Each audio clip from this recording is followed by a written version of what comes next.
Hey, moi j'espère que vous allez super bien. Comme vous l'avez vu dans le titre, on se retrouve aujourd'hui pour un nouveau test.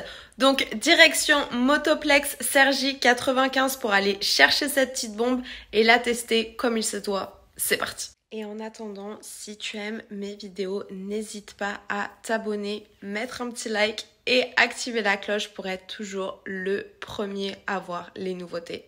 Je compte sur toi et en attendant, let's go!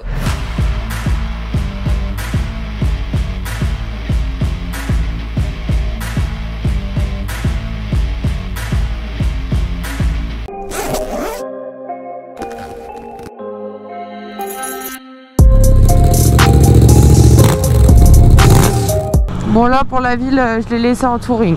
On est bien plus chill qu'en mode sport, ça sert à rien. Ouais, il faut savoir que sur cette moto depuis la 2021 il y a 6 modes. Donc 3 modes en classique et 3 modes piste. Et à chaque fois donc dans les 3 modes classiques on peut modifier tout un mode, donc le mode user. Et pareil il y a un mode comme ça dans le mode piste où on peut tout paramétrer. Franchement en ville ce mode touring il est vraiment agréable. Allez on prend l'autoroute et c'est parti.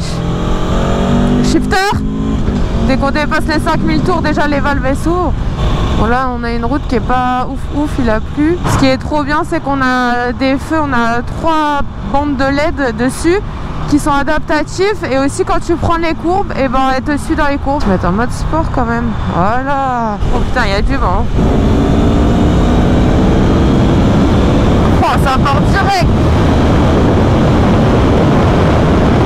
Là je suis qu'en 5e. Ah, c'est la première fois que je la prends sur l'autoroute. J'ai perdu le 900. Oh, shifter il met bien. Et franchement pour un 4 temps, moi vous savez c'est les billes à la muerte. Pour un 4 temps elle part vraiment bien. La position elle est juste incroyable par contre, parce que du coup on est quand même sur un roadster mais très sportif. Et le fait qu'on ait les bras comme ça, un peu écartés mais un peu repliés vers l'avant, ça permet de bien maintenir la moto quand tu pars en fait, tout simplement. C'est vraiment un faux roadster limite en fait.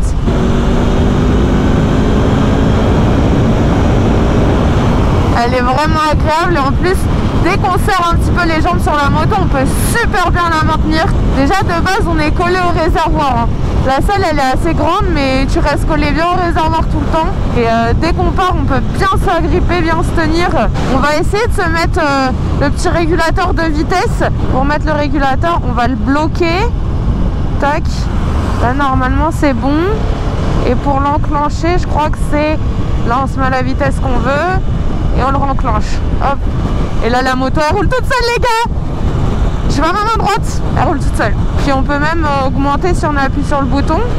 La moto elle augmente toute seule, il n'y a pas besoin d'actionner l'accélérateur, elle va augmenter toute seule. Si on baisse, elle va freiner en fait. Vous voyez? Hop, ça freine. Et dès qu'on va actionner en commodo, un tout petit peu l'accélérateur, le frein, l'embrayage, avant, arrière, peu importe, hop, il va se couper, vous voyez? J'ai actionné un tout petit peu le frein avant, ça s'est coupé direct. Là je vous avoue avec la température qui chute bien et puis il a plu, petite poignée chauffante ça aurait fait plaisir. Bon, il n'y en a pas dessus.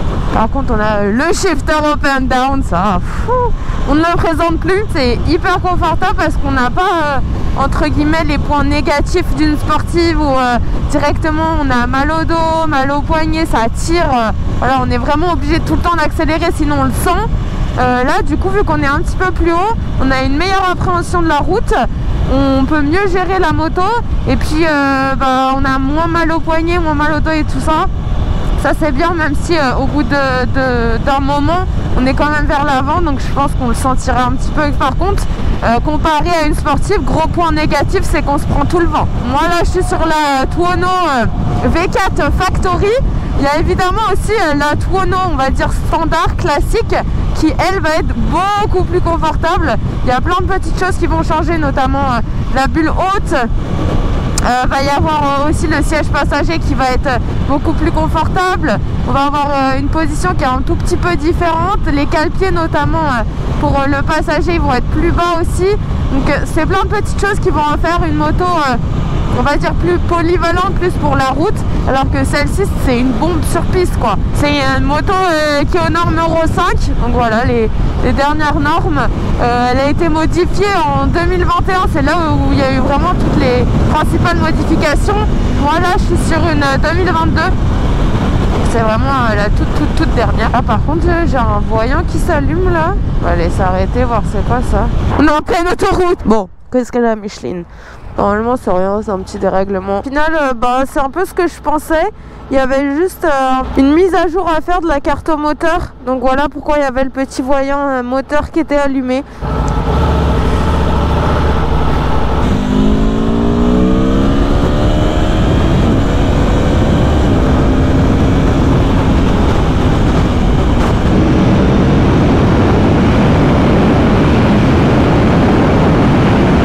Franchement, elle est vraiment agile.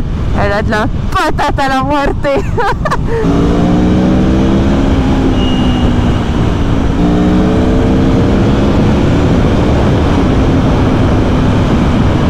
Ah ouais, quand même. Ça freine super bien. On est sur des freins Brembo, donc de qualité. Elle donne des sensations. Pour s'amuser, ça, mais un délire. Un délire. Et encore, elle est inexploitable sur route. Donc... Elle t'arrache au bitume, elle me fait bégayer.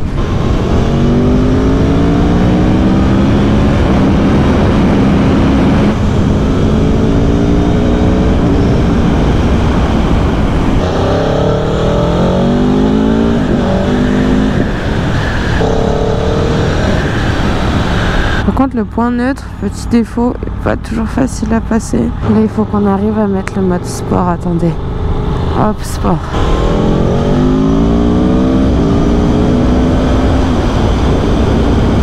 Ah, ça fait du bien, on n'a pas envie que ça s'arrête. C'est dommage qu'on n'ait pas une route sèche là.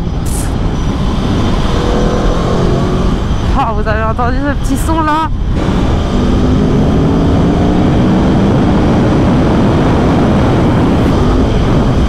Ça a glissé sur un truc, laisse tomber. Ouais, ça glisse trop, on peut pas tâter le terrain comme on veut. Ah, vous voyez les phares qui s'allument en plus? Ça c'est agréable. Tout se règle automatiquement. On a un petit bouton là sur la droite qui permet en fait quand on l'active ou le désactive, soit de mettre les phares en automatique, soit de les enlever, tout simplement. Quand il pleut par contre comme ça sur la route, on sent que le mode touring, on est beaucoup plus à l'aise. On est beaucoup plus en confiance. En fait c'est surtout ça, c'est une moto qui donne vraiment confiance. Moi je suis pas du tout une arrachée de la route. Cette moto elle me donne envie d'accélérer de fou. Et là je suis trop frustrée par la route parce que j'ai essayé quelques fois. Au final à chaque fois ça a pas mal chassé. C'est une grosse moto, on le sent, mais ça fait pas peur. Est-ce que c'est bien ou pas? Je sais pas. Peut-être pas forcément en fait. Dessus, ce qui est incroyable, c'est qu'on a des suspensions Öhlins qui sont pilotées. Donc juste ici, vous voyez, on peut tout régler pour un confort extrême, pour adapter vraiment à votre style de conduite, à ce que vous avez envie de faire avec la moto. Regardez-moi ça. Oh, on va se faire une photo là, les gars. Incroyable. Ça va être wonderful. Par contre, je sais pas si vous entendrez, mais elle chauffe. Hein. Refroidissement là, il y en a besoin. Oh bah ça se calme vite. On repart de ce petit coin de paradis là, c'est vraiment super beau. Voilà, en tout cas c'était très sympa. On se les est bien caillés pour faire des photos. J'espère que vous les avez aimés d'ailleurs. Si vous les avez pas vus, je vous mets mon nom Insta juste en haut là qui s'affiche. C'est beau hein, quand même. J'ai mis le plan tout à l'heure. Je suis en réserve. Salut. C'est 07 non? Oui. Ah ouais? Ah ça fait trop plaisir. Ouais, direct je l'ai entendu arriver. Direct je l'ai entendu arriver. On les reconnaît tout le temps. Bah ouais, à plus tard. Bonne route. C'est l'heure de la pompe comme d'hab. Le point d'équilibre de cette moto est incroyable. Par contre au bout d'un moment l'embrayage il est vraiment dur. Il est loin de coup. Je dois toujours forcer parce que j'ai quand même des petites mains. Et on peut pas le régler. Et ça c'est vraiment bizarre déjà sur une moto je trouve. Et puis en plus une moto de ce standing quoi, c'est... Voilà.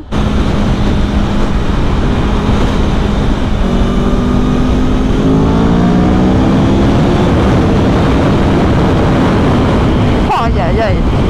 Ah ça me fait des frissons. J'aime bien le fait que quand on passe le shifter on ait ce petit à-coup qui garde quand même ce côté de passer la vitesse en fait.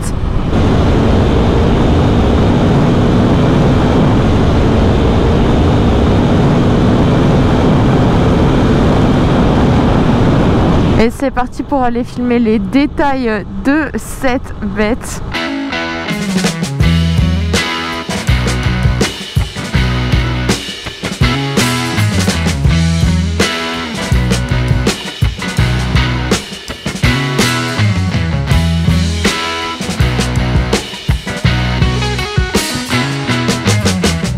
Bon alors là, clairement, déjà à son look, on peut pas la louper. C'est un hyper roadster. C'est vraiment la RSV4 mais version roadster. C'est évidemment une moto exclusivement pour les permis A. Elle est clairement pas bridable et heureusement. Il faut savoir que le modèle 2021 avait totalement revisité cette moto. Là, on est sur le modèle 2022 avec le sabot qui a pris du volume. Une moto qui va être un petit peu plus agressive et on va aussi avoir les épaules de la moto qui sont un petit peu plus présentes. Comme vous avez pu voir, les petits ailerons, les petites entrées d'air juste ici sont aussi maintenant présentes sur les roadsters. Avant, c'était vraiment exclusivement réservé aux sportives. Avec ses 175 chevaux, elle n'a clairement rien à envier aux sportives. Dessus, on va être en Nolins, en version semi-active. L'ABS en virage,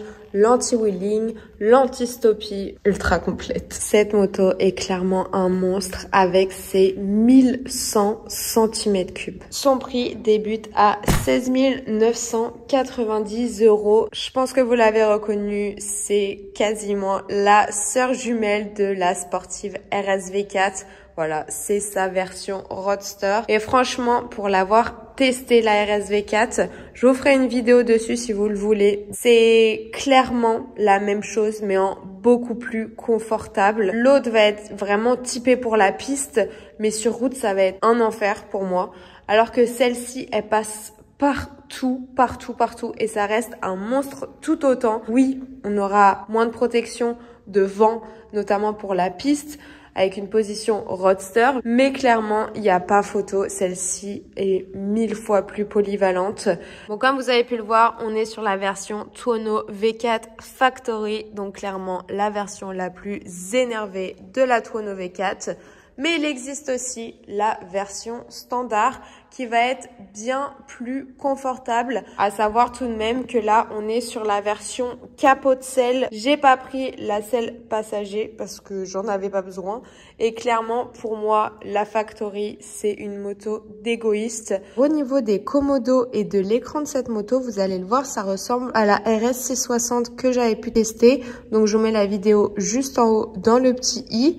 Juste derrière déjà, ici, vous allez voir, c'est les appels de phare. Et quand vous bloquez les pleins phares, juste en dessous, vous avez ce petit bouton magique, le régulateur de vitesse. Vous avez tous les boutons que je vais vous montrer pour naviguer sur l'écran de la moto. Ici, évidemment, c'est les petits clignotants. En dessous, le klaxon. Et juste ici, vous avez un bouton plus et à l'arrière, vous avez un bouton moins. Et ça va vous permettre directement, quand vous êtes en train de conduire, de pouvoir augmenter ou diminuer votre traction control. Sur le commodo de droite, tout en haut, vous avez ce petit bouton qui est ultra pratique, qui va vous permettre de mettre ou d'enlever le fait que vos feux vont être en automatique. Là, évidemment, vous avez le bouton contact arrêt. Et juste en dessous, vous avez le petit bouton mode, donc pour changer directement les modes que vous avez configurés dans la moto quand vous êtes en train de rouler. Bon, découvrons l'écran de la bête.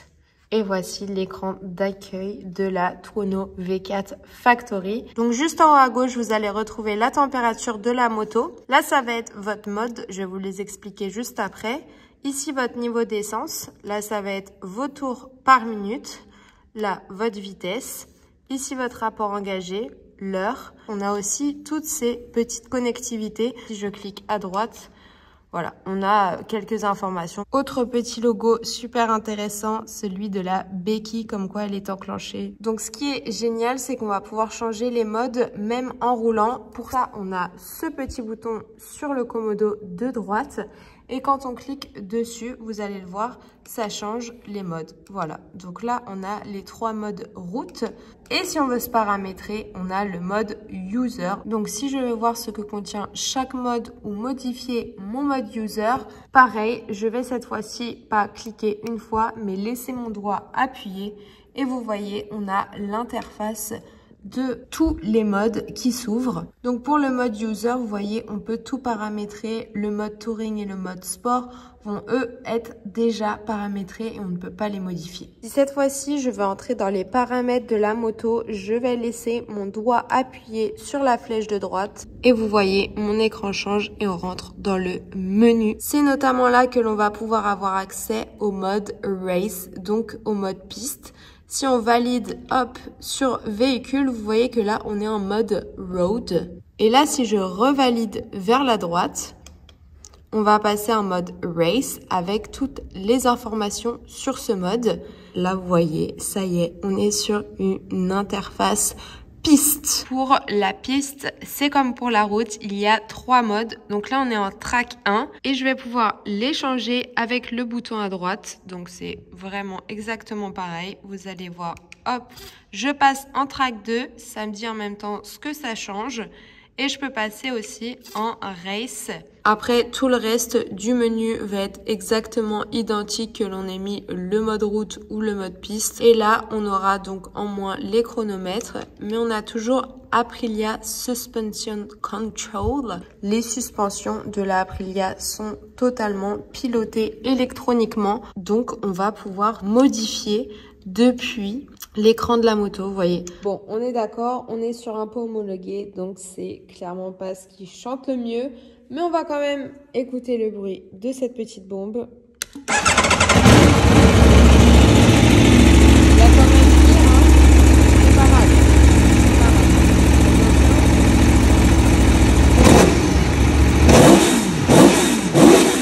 mal. J'ai pas trouvé les warnings par contre sur cette moto. Je sais pas s'il y en a. Si vous savez, dites-moi. Franchement, ça fait 3 jours que je l'ai prise en main. Incroyable. En fait, parce qu'elle est polyvalente, quoi. C'est un monstre polyvalent. Dès que t'as besoin, il y a le couple qui est quand même là. Bon, alors là, par contre, le guidon, il est bien au niveau des rétros.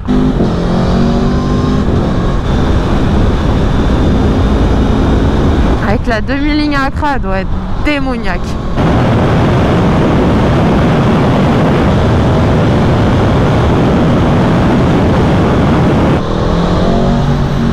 Donc si vous aimez les grosses machines bien énervées et que vous voulez aussi du confort, franchement testez-la. Faudrait voir aussi ce que donne la classique, la standard, la Tuono V4, pas la Tuono V4 Factory. Et voilà guys, c'est la fin de cette vidéo. On se retrouve avec cette bombe chez Motoplex Sergi 95. Encore un énorme merci à eux. Ils sont juste tellement incroyables ici. C'était un pur bonheur. On fait encore découvrir une moto d'exception. Donc merci. En attendant, nous on se retrouve très vite dans une prochaine vidéo. Et toujours guys, ride safe.